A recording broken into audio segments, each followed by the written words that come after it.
Hello friends, I'm Paige, an educator and leader in the cybersecurity space with the aim to help people get cyber. And you're listening to Trusted Verified, the podcast where industry professionals share their experience, insights, and advice to help students navigate their career journeys.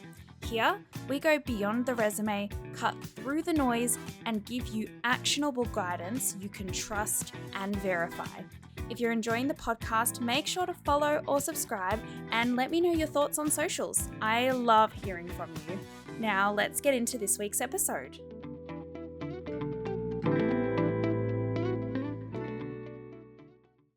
Hello everyone, thank you so much for joining me on another episode. Today I am so grateful that I have Rue here with me. Would you like to just explain a little bit about yourself and what you do, Rue? Thank you. First of all, I want to say thank you very much to Deakin University and yourself for this opportunity. What you guys are doing for your students is priceless. So this is so about myself. Look, I'm a cybersecurity practitioner who's basically been in the industry for over 25 years, both in the private and public sector. I basically have worked in many areas of cybersecurity, but most recently in cyber defense management for the Victorian critical infrastructure sector. My biggest thing with what I do is that it's basically making sure that our organizations, especially our critical infrastructure organizations, are as resilient as can be, because critical infrastructure essentially sustains human life. You think about everything we need for life: healthcare, water, electricity, all of that kind of stuff. That's what we need, and we need to keep our citizens safe. I've also got a background, aside from cybersecurity and technology, I've also got a background in psychology. So a big part of my interest is actually in the psychology and the human parts of cybersecurity. So it's actually a field called cyber psychology, looking at the psychological drivers of the malicious actors behind the cyber attacks, as well as the impacts on our incident first responders, because we need to keep them as mentally and psychologically safe as possible. But my biggest thing at the moment is to also just basically contribute back to the society, because we've got a huge amount of talent coming through, and I want them to know how absolutely what an amazing field it is, and that they are in good hands. I think incident response is such an amazing field as well, because you are both reacting to what's going on, but also thinking into the future as well. And you've got that human element too of physically protecting people, and also considering the psychology behind it as well. And I love that duality. That's such a fascinating part of IR that draws me to it, especially. I wanted to ask you, what inspired you to specialize in cyber incident response management from psychology? Well, the thing is that incident response management has always been like a natural state for me. It's always been part of me, even before I realized it was called incident response. Mm-hmm. Like throughout my life, I'd always just naturally want to jump in whenever a situation was getting out of control and it needed to be handled. One of those people that's never stood back and just gone, somebody should be doing something on that. And I've never suffered with what's called the bystander effect, which is basically a psychological phenomenon where individuals are less likely to help a victim when other people are present at that time of crisis. So just as an example, as I was growing up, I grew up in South Africa, and I was a lifesaver on Durban Beach. Thereafter, in every role that I've ever had, I've always been a first aider or first responder in some capacity. So when it came to cybersecurity, I always wanted to be in a situation where I realized that, look, it's not a matter of if something's going to go wrong, it's when something's going to go wrong. Yeah. And then put it in the structures to make sure that, we are prepared for it, and we can basically bring ourselves back to a controlled state. So incident response has always been a natural state for me. Was there a particular moment that you decided to go from auditing to defense and incident response management? There wasn't any particular moment, but it was essentially a series of events. Like, look, cybersecurity auditing is an amazing, absolutely amazing, awesome field, and I encourage all your colleagues to consider it because you get open to a world that you didn't even realize. You get to basically work with some of the biggest brains in the industry, and you get to basically review cybersecurity practices and basically use your building expertise to essentially enhance them and uplift them. The thing that did get to me is that like cybersecurity auditors need to be independent of the operations. So even though I could see all of these problems, I couldn't jump in and fix them, and that's Yeah. something that I just thought was holding me back. Yeah. So when I began to see the levels and the sophistications of cyber attacks actually increasing, it basically pinged at my natural state to want to use my expertise to reduce the risk, but also protect our citizens. Yeah. And that's why basically I felt, hey, look, I feel better in defense management, but specifically incident response management. Yeah. I think that especially for, the students that we have at Deakin University, it's that wanting to get your hands dirty and wanting to protect people that is really important. It's that sense of community, right? And, that continuous improvement towards better cyber outcomes and better safety outcomes. One thing that I really want to ask you is, were there any mentors or influences really early in your career that helped you towards where you are now? Fully, absolutely, fully. But without mentioning all of their names, the things that the cybersecurity practitioners that I met early in my career were the best mentors that you could ever ask for. And none of these were actually formal mentoring relationships. They were just basically co-workers or colleagues that became friends. Things Mm-hmm. that back then, I was actually new to the cybersecurity field, and I obviously, understandably, had a very foundation level of knowledge. However, these cybersecurity practitioners, they always made time for me and always made time for my questions and let me leverage off their expertise. They also always kept encouraging me and kept keep me in a positive headspace. They included me everywhere as a peer, even though they were Mm-hmm. way more senior than what I was, right? And I owe my entire professional life to them. So I've always paid it forward since. Like, it's incredible for me to now basically be presenting, be mentoring and that, and see upcoming practitioners thrive when they know that they're supported, but also when they know that it's safe to step out of your comfort zone. So Yeah. yeah.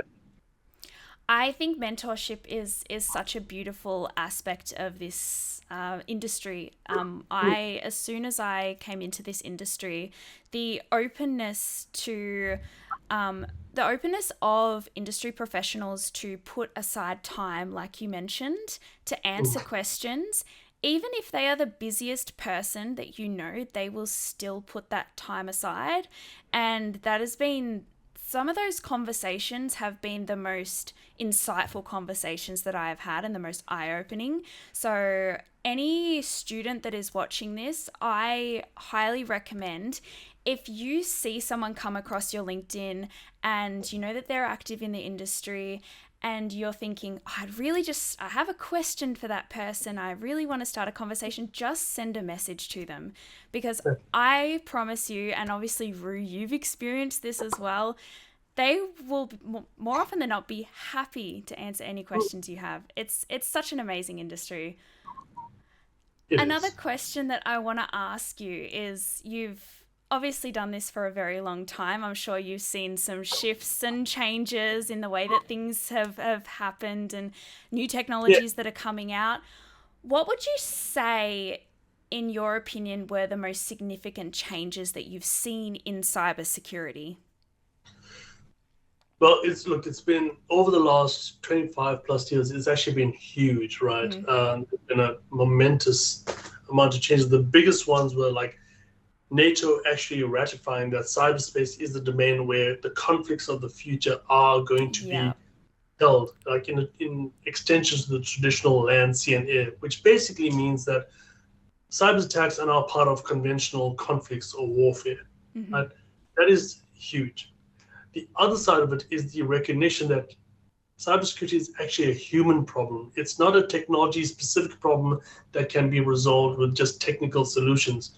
We've got cyber criminals that, yeah, they do basically try to get us to compromise us. But the things that they are using psychological manipulation and deception techniques to trick people into revealing sensitive information, granting unauthorized access, following rogue instructions in a typical fashion. Yeah, that does lead to like data theft, financial losses, and all that kind of stuff. But in the critical infrastructure sector, that actually can lead to our citizens, their lives being compromised Yeah. because of things that like these are the systems that actually support life.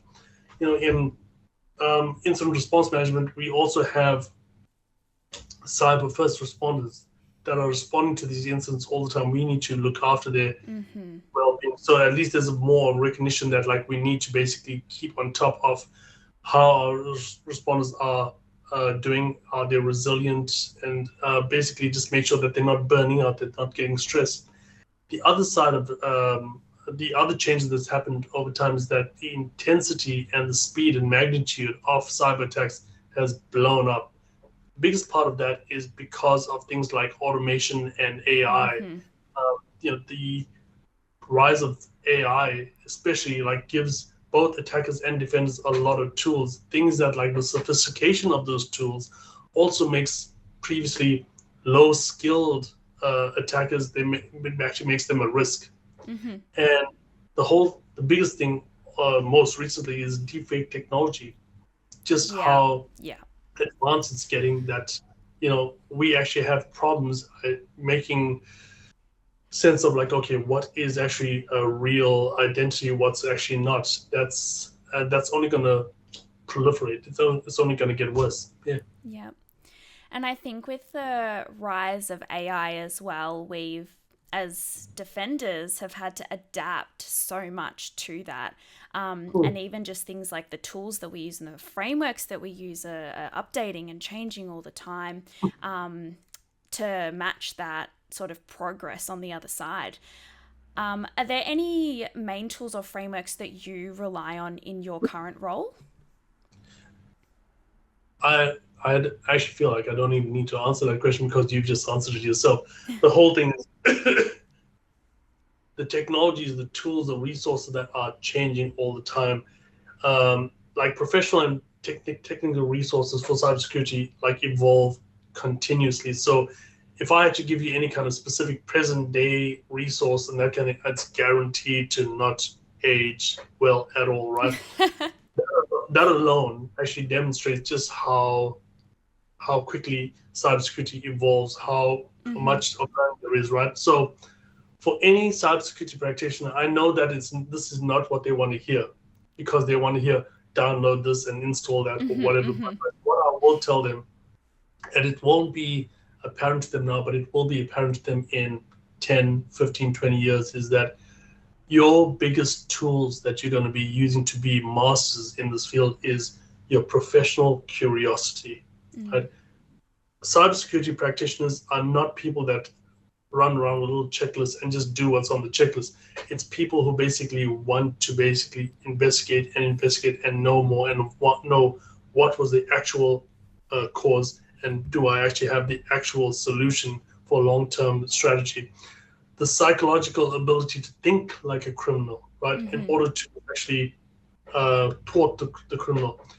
Keeping a solutions focused approach rather than a tools focused approach. What that means is that when you see a problem, you basically have to go, okay, fine, this is the problem, this is the outcome I want to get to, and this is basically how I need to do things. Yeah, I can use tools, but tools are not the be all and end all. The Mm-hmm. things that like I need to use my brain to come up with the actual solution, and then you use the tools around me to get to that solution. You have to be dedicated to constant learning and that. But the biggest tool I would say for a cybersecurity practitioner is the ability to keep calm, keep cool, and have a collected mind, especially when things are going bad.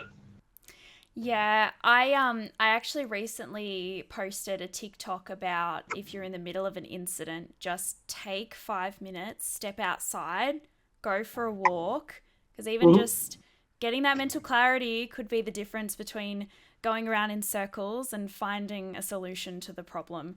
So, yeah, some really fantastic skills there. I know our students are so keen to know what sort of skills that they would need to succeed. So I have to ask, what are the key skills that you would say are needed to succeed in a cyber role for students who are currently developing these skills in university? In in cybersecurity, I would say that like one of the key skills is that you have to have really good analytical and problem solving skills. Mm-hmm.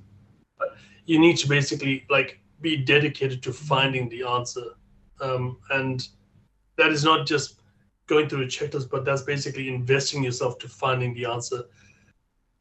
Part of that, and a biggest part of that, is actually your personal resilience and psychological fortitude. Mm-hmm. You need to basically be able to manage that. This is a field where that actually becomes one of the most important tools in your toolbox. Your proactive and inquisitive mindset. One of the biggest things is actually your communication skills, your ability to explain complex concepts in plain, simple terms. Yeah. Right? Your adaptability and your attention to detail is always going to be amazing, but your diligence and persistence is what's going to be something that basically holds you on, because that's exactly what your adversaries Mm-hmm. are holding to. Yeah, I think that in university we develop so many great skills, but I think those sort of behavioral skills are where you really shine. That's sort of the meshing of the technical side and the human side coming together in these beautiful skills that we develop over time. I One thing that I've experienced, at least when I was in my education journey, was sort of feeling like I was a bit too, like I said before, a small fish in a big pond. So Yeah, I want to ask, in your career path, would you say that you ever felt any of that imposter syndrome? yeah. Uh, in fact, imposter syndrome is a very common problem across STEM, but specifically in cybersecurity, yes, it's Mm-hmm. a big problem, and it also occurs at all career levels. It's not only entry. It's not any area. You're not going to ever hit a point where you're just going to go, yeah, I feel fine now. Yeah. No, it's it's it. But it's also due to the field's like fast-paced, Mm-hmm. constant changing nature, high pressure environment, and the vast amount of knowledge and the evolution of knowledge that's required. And that leads many people, even the most senior people, to feel like they're imposters or frauds, Yeah. right? In spite or despite of the huge pool of evidence that shows their competence, they're still going to feel that. Yeah. So yeah, So say I'm a student and I've just entered the workforce and I'm feeling a bit of that imposter syndrome, working with some really fantastic people. Do you have some advice for students who may be experiencing that maybe in their studies or when they have just entered the workforce? yeah, and I'll tell them exactly what I've done and what I've seen some of the really great practitioners do. Is that you need to, and it's going to sound counterintuitive, but you need to actually embrace your imposter syndrome. Mm, Right? You need to embrace it because it's going to keep you on your toes. At the same time, you also need to find healthy ways to manage your imposter syndrome so it doesn't consume you. yeah. So whilst imposter syndrome is typically viewed as negative, there's actually lots of positive things. So the positive things are like increased motivation. You basically, when the practitioner feels that they don't have the level of skill that they actually need, right? They'll actually go out to try to learn and develop those skills and that's a good thing. continuous learning, like when you actually recognize what you don't know, you basically go out and try to basically connect those dots.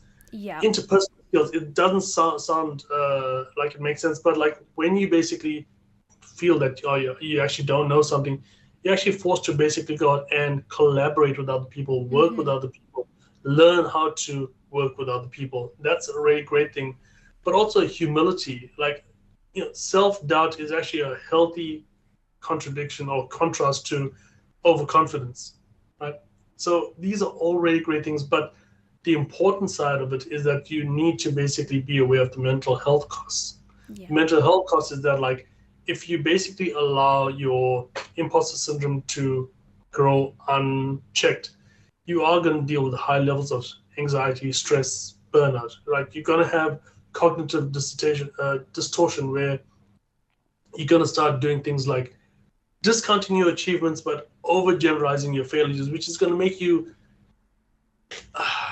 you're gonna struggle to take a compliment because you feel I'm actually not that good. But the minute something goes wrong or you feel that you're being criticized, you're going to you know just blow it up in your mind. Yeah. But at the same time, like, you also need to keep your self check, because you don't want to basically be in a situation where you feel so overwhelmed that you almost start self doubting and you start questioning everything that you're Yeah. doing, even though you are gold star professional. The biggest thing with imposter syndrome is that, like, it's works on a spectrum. It's not a black and white thing, right? So the whole thing with it is that it is common. A lot of practitioners have it. You don't have to feel like you're alone, but it does come down to you recognizing it and then managing it. Yeah. And it's fine. It's all okay.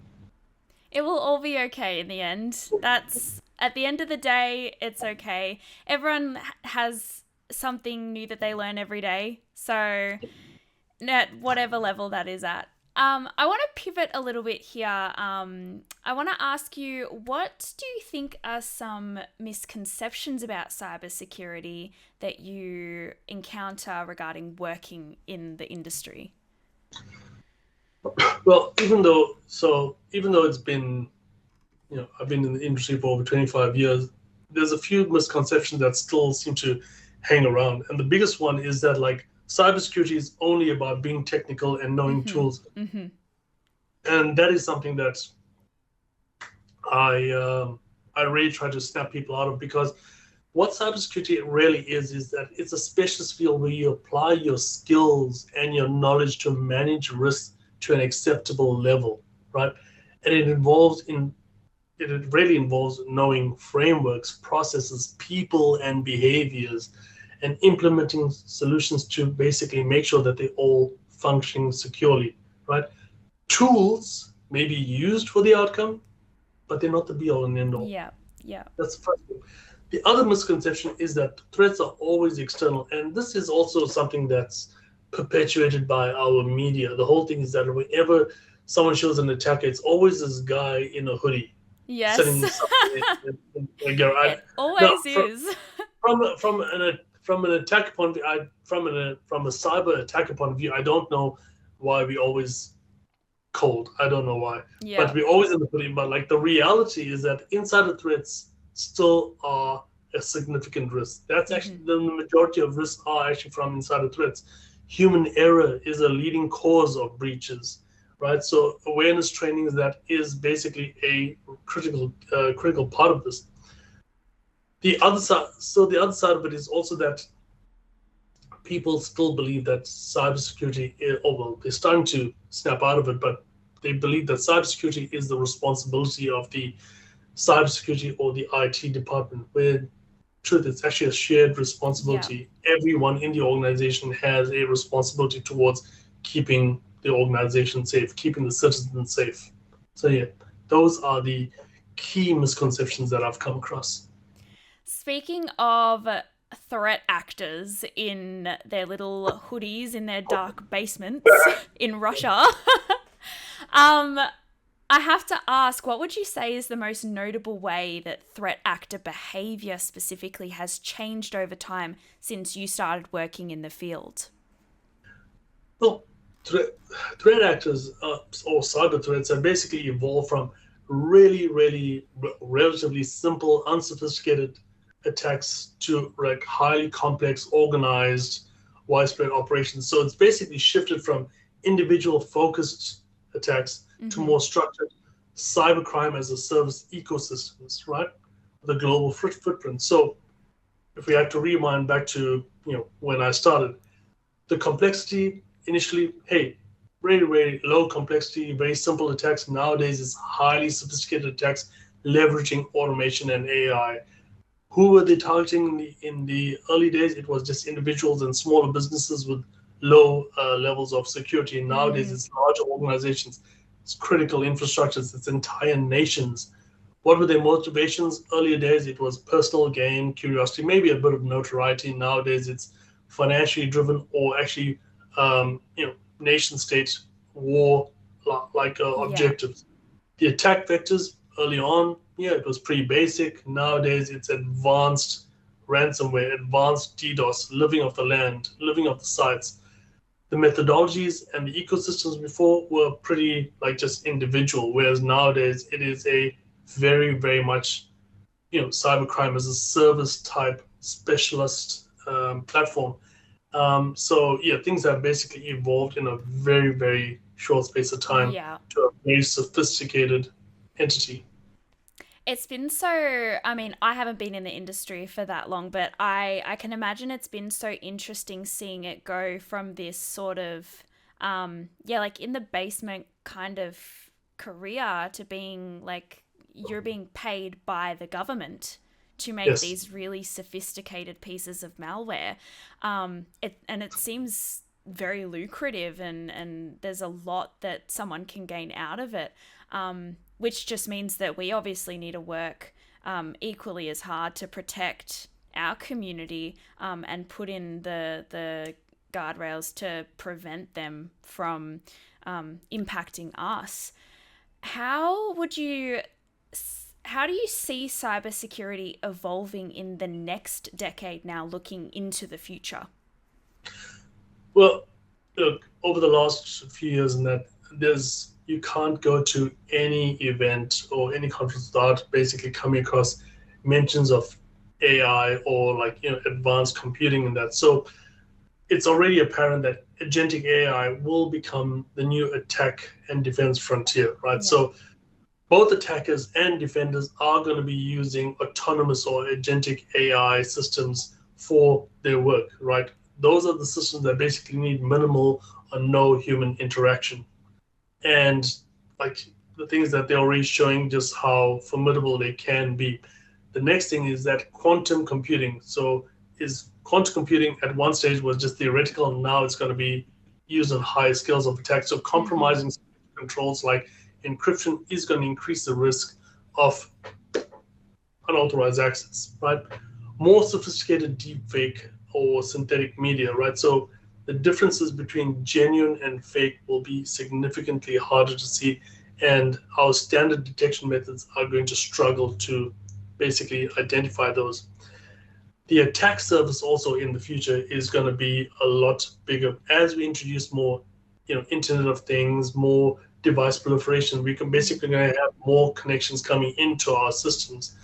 If these systems are vulnerable or if these systems are misconfigured, it actually makes the risk higher of being compromised.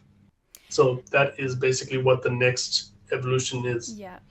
And it's so fascinating because we've, especially with the agentic AI approach, we had that Anthropic espionage campaign recently, and we've had this Grok generative AI thing about generating images. Like some of these images these days, I come across them on my Facebook feed and my LinkedIn feed, and they look pretty legitimate to me, but everyone in Yeah. the comments is like, oh, this is AI, this is AI.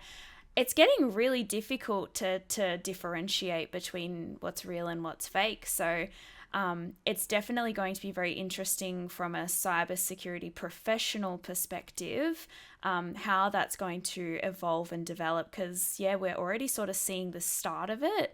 And it just makes you wonder, what the next 10 years is going to look like. And hopefully by then we'll have some amazing newcomers, some new students who are already just killing it in the industry that will be able to defend Like against that. mainstream. Yes, Yes, exactly. exactly. Speaking of newcomers, I need to ask, what Hmm. would you say are the biggest mistakes that we may make in our first position? Okay, on the positive, I love the enthusiasm that newcomers bring when they come into the industry. It's amazing to see, and I absolutely love it, right? But where things basically do trip up is that newcomers often neglect foundational concepts. They only focus on tools instead of cybersecurity principles, and they fail to reinforce their hands-on experience, right? So let's break it into a few different sections, right? So we'll do three sections. The first one is technical and foundational mistakes. So they neglect the fundamentals. Often newcomers, they basically get caught up in this whole Hollywood concept of I want to do hacking. So they want to basically do hacking without understanding the core concepts of cybersecurity, risk management, networking, architecture, Yeah. psychology, right? Or things like the CIA triad, confidentiality, integrity, and availability. And they basically then just get lost in that thing of just wanting to be the hacker, be the guy Mm-hmm. in on the movies and that, right? The next thing is that they only focus on tools. They're preoccupied with whatever tools are available instead of actually grasping the underlying principles and understanding the real life application of those tools. Whereas you're supposed to be figuring out how to come up with the solution and Yeah. then use Yeah. it instead of being focused on the tools. The other side of it is not practicing, like basically failing to get the hands-on experience through the labs, through the practice environments and that. And even when they do get it, instead of reinforcing those, they just basically go, okay, fine, I've done this, I've Yeah. managed to You've checked be the successful. box. Yeah. Yeah. Yeah. Whereas their focus should actually be making sure that you know it so well that you never get it wrong. Mm-hmm. The next side of it is the career and professional mistakes, right? Not staying updated. So once you basically get a skill, you don't keep on practicing, you don't evolve that skill, and you basically then lose the skill. Chasing certifications without practical knowledge. So lots of people like to get a whole bunch of certifications behind the names, but without the practical knowledge, it basically fails. It Mm-hmm. becomes counterproductive. Delaying job applications. So they will get onto the job sites and they'll have a look at the application, at the criteria, but they'll basically go, oh, I don't think I can do that, or this looks too hard. And they basically talk themselves out of it. Yeah. Yeah. And the other side of it is what we said, like, is not prioritizing the soft skills. Like, technical skills are crucial, but the ability to communicate, the ability to actually work with other people, like, that's actually a real skill. The next thing that newcomers do, newcomers are really enthusiastic, but they try to be jacks of all trades. Mm-hmm. And they try to basically know everything in cybersecurity, which is actually to their detriment because they run themselves really thin and they don't really develop any really deep specialist skills. Yeah. The other side of it is not documenting their work. I know documentation is boring and it's basically to a lot of people, but if you can't actually document and articulate what you've actually done, you're not able to actually reinforce it in your mind. And you're also not able to actually refer to it back when you're now in the situation again and you need to apply that knowledge. The next one, the last one actually, is a psychological or mindset mistake. It's like crippling by comparison. A lot of the newcomers get into the field and then they start comparing themselves to each other and they start not only looking at the next person, but the perception that they have of the next person, and they basically feel less than, the imposter syndrome, but they become crippled by that, right? They want to become a cybersecurity absolutist, where they feel that cybersecurity is the most important thing in the world. Everything has to be security based, and that's unrealistic. They need to basically balance themselves with, hey, we need to look at what the risk is and then manage the risk, not kill everything in the name of cybersecurity. Yeah. I So yeah, definitely, mindset is so important. And I think a lot of students can get so tunnel visioned in study and just studying without realizing that you have to kind of nurture yourself a little bit as well. Take on like all the technical things that you're learning is really fantastic. But like you said, having that reflective mindset and taking notes and really understanding why am I learning this, how does this help me, what skills do I gain, and how can those skills gained be implemented in a role or in my next role. apply those skills. Exactly.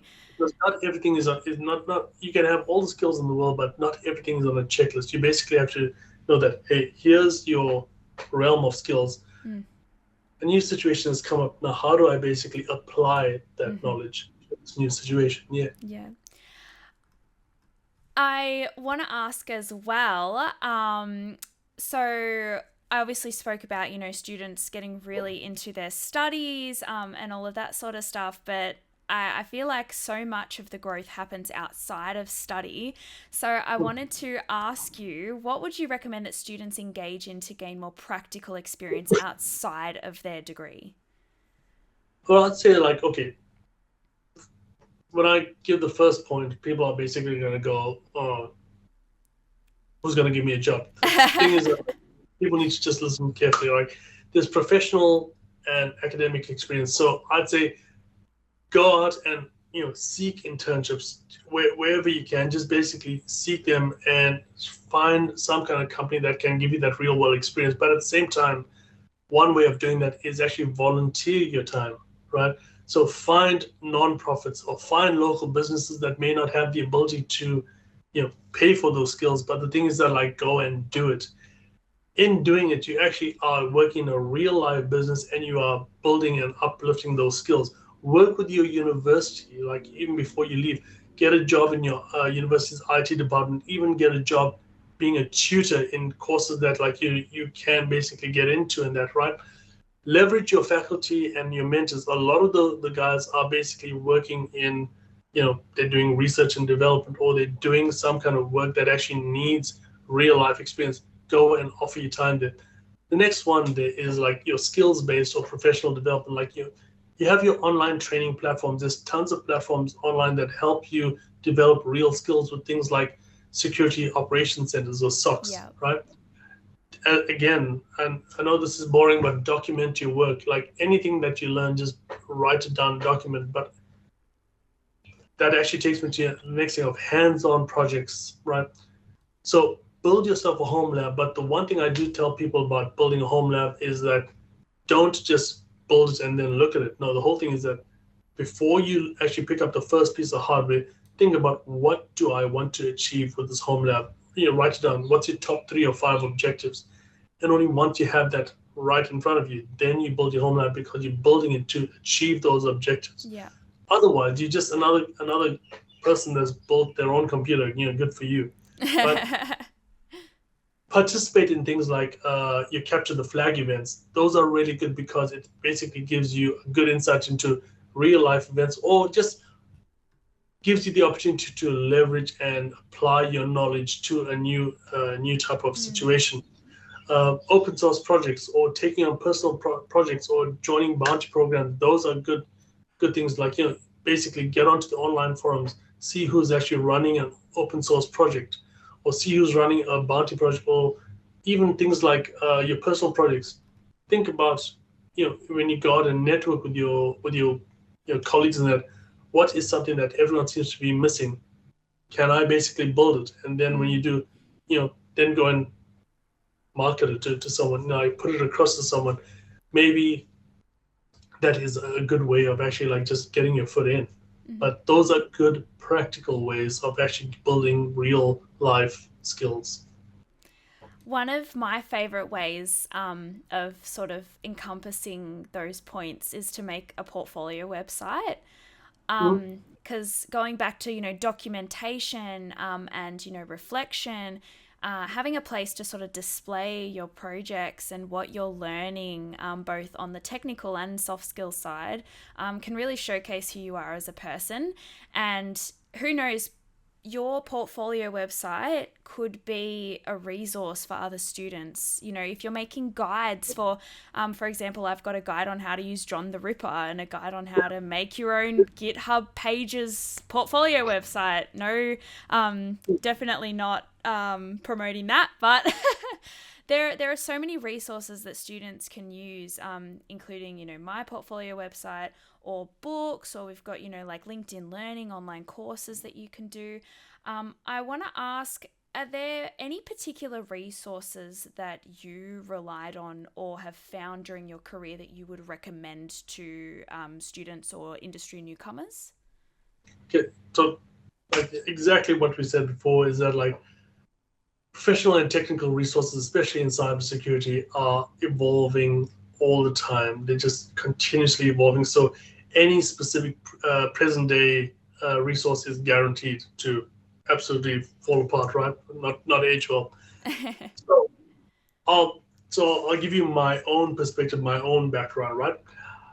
First thing that we need to know as cybersecurity professionals is that cybersecurity is not just one job type.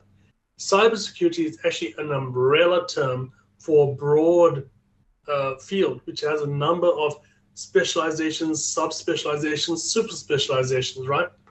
So what I'd actually tell people if they really want to succeed is to, hey, the emerging practitioner must identify the specialist field that they have a true innate passion for, right? Mm-hmm. And for that, you really need to be honest with yourself. You really need to know, like, hey, what really calls out to me? Because once you have a natural passion for a field, you just inherently seek it out. You just can't help it, right? Next, you basically need to look for the professional bodies that deal with that field. So, for example, myself, my professional areas of interest is, you know, cybersecurity or defense management and psychology. Mm-hmm. So psychology, right? So the bodies that I'd look out for are the Australian Information Security Association, which is ASA, or ISACA, the Australian Psychology Society, Institute of Criminology, mm-hmm. Institute of Professional Intelligence Officers, right? So I basically attach myself to those organizations and keep on top of like what's happening in that space. The next thing I do is I attend conferences and networking get-togethers in these professional interests. So for myself, I'd be going to cybersecurity conferences like CyberCon, or psychology conferences like the Cyber Psychology Conference that happened earlier this year in Sydney, right? Then using the above, I would build and leverage my network. But that's a two-way thing. That's the two-way relationship. You find your peers that are more senior than you, and you basically learn from them. But you also have to give something back. You also have to help them in their initiatives. The most important one, though, is to self-audit. What self-audit means is that you need to, as you go through this process, you need to always check in on yourself to see, hey, is this something that I'm really enjoying? This is still a field that I really find, you know, fascinating, because the minute you stop enjoying the field is the minute you stop actually having your natural instincts for it. Mm-hmm. Yeah. Is there something that you think students overlook that you think would really help them grow in the industry? In the cybersecurity industry, it's going to sound counterintuitive, but one of the biggest skills that the new practitioners should really strive for are the soft skills, and these are critical in cybersecurity because they bridge the gap between your technical knowledge and your human interactions. Right? So your key skills your key soft skills are basically going to be communication, translating complex concepts into clear, actionable, plain language, you know, for executives and non-technical people. Mm-hmm. Being a critical thinker and problem solving, evaluating complex threats, and making really good judgments in high pressure environments. Teamwork and collaboration. Like, cybersecurity is not a team sport. There's a lot of people who want to be the hero, the man, right? But at the end of the day, you realize that you have to work with diverse teams. You have to basically work as a team to deliver that outcome. Your adaptability, nothing is ever going to be given to you in a checklist. You basically have to use your skills, know it by second nature, and be able to adapt it to the situation in front of you. Having emotional intelligence, being able to understand what your triggers are, when are you feeling stressed, but also the people around you, the team around you, what are their stresses, what are Yeah. their basically breaking points in that, and be able to navigate around that. Demonstrating leadership, right? It's great that you have the technical skills, but if you are not able to guide strategic direction, mentor your junior staff, basically lead to the outcome, it's only one part of the puzzle. But also just holding ethical integrity. In cybersecurity, you are going to be exposed to a lot of very classified, very sensitive data. And there is a responsibility on you to maintain that trust. Mm-hmm. And that is something that you need to have inherent within you. Yeah. And I think integrity is so important, in particularly for newcomers, especially, yeah, like you said, if you are dealing with, that highly sensitive information, or even just personal information, personal situations. Yeah, anything really goes in cybersecurity. One question that I love asking all of my guests, because it's always such an insightful answer for every single person that I've asked this. If you could give one piece of advice to your younger self at the start of your career, what would that single piece of advice be?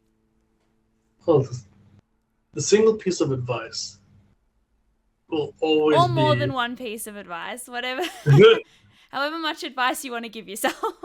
yeah, no, well, the thing is that like there's actually a huge amount of wisdom and power in the saying that if you're the smartest person in the room, then you're in the wrong room. Yeah. Because if you stay in this room, the only thing that's going to grow is your ego, not your knowledge. Yeah. But I would tell myself that I need to find a better room in order to do a few things in order to grow. Because the thing is that like if I surround myself with those more knowledgeable or more skilled than myself, my ability to actually grow and better myself is going to be that much more possible. The complacency that I'm going to avoid. So I need to avoid complacency. I need to stop having a false sense of security that, hey, I am the hero, the man, the most knowledgeable in that, and be able to basically keep myself in a state where I need to learn more and stay competitive. But I also need to learn new perspectives. The whole thing is that, like, by being in better rooms, you get the unique knowledge and experience of professionals that have basically dealt with tons and tons of really complex issues and problems, but each one of them have dealt with it in different ways and Mm-hmm. adds to your portfolio, it adds to your skill set. And that's what I tell myself. Get yourself into better rooms. I think that's the beauty of cybersecurity and what I'm seeing in education, the tertiary space, is you have so many students from so many different backgrounds, and diverse perspectives and diverse problem solving is so important. Because if you become an echo chamber, then you miss information that someone from a different background might have picked up on. So that knowledge sharing, and bringing in new people, from different areas, is just so important to our collective growth as a society.